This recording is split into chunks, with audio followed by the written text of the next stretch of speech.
சிவசிவ. திருச்சிற்றம்பலம். பாவச் செயல்கள் யாவை? பாகம் 30. இக்கேள்விக்குரிய விடையினை காண்போம்.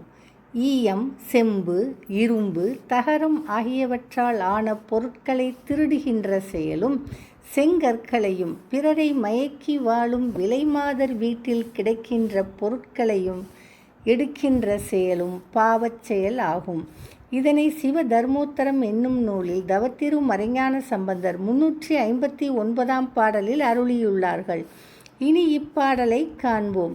ஈயம் தன்னை இரும்பினை செம்பினை தேயனும் திறவுத்தனை செங்கலை மாய வாழ்க்கையர் தங்கள் மனையினும் ஏயும் ஏதும் எடுக்கும் இழுதையும் என்பதாகும்.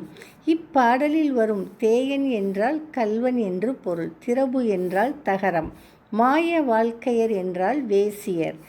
இழுதையன் என்றால் மூடன் என்று பொருள். திருச்சிற்றம்பலம்.